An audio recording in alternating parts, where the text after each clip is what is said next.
Perth test రెండో రోజు interesting incident జరిగింది.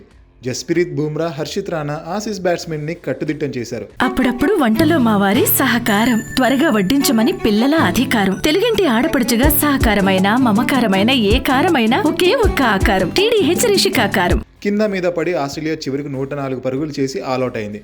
బుమ్రా 5 వికెట్లు తీయగా హర్షిత్ రాణా 3 వికెట్లు తీశాడు. అయితే హర్షిత్ రాణా బౌలింగ్లో ఎక్కువగా బాల్స్ని ఫేస్ చేశాడు మిచెల్ స్టార్క్.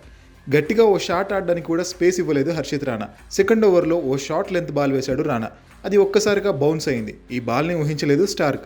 జస్ట్ డిఫెండ్ చేశాడు అంతే. ఆ బాల్ ఎడ్జికి తగిలి స్లిప్లోకి వెళ్ళిపోయింది. ఈ షార్ప్ డెలివరీ తర్వాత స్టార్క్ రాణాని కవ్వించాడు. నీకంగా వేగంగా బౌలింగ్ చేయగలను అని నవ్వాడు. దీనికి రాణా కూడా జస్ట్ సింపుల్గా నవ్వి ఊరుకున్నాడు. ఇదంతా ఓ ఎత్తు అయితే ఇండియా ఇన్నింగ్స్లో జైస్వాల్ ఓపెనర్గా దిగక స్టార్క్కి ఇచ్చిన కౌంటర్ మరో ఎత్తు. ఆస్ట్రేలియా బౌలింగ్ పూర్తిగా తేలిపోయి నీరసపడిపోయిన టైంలో స్టార్క్ బౌలింగ్ వేస్తుండగా జైస్వాల్ టీజ్ చేశాడు.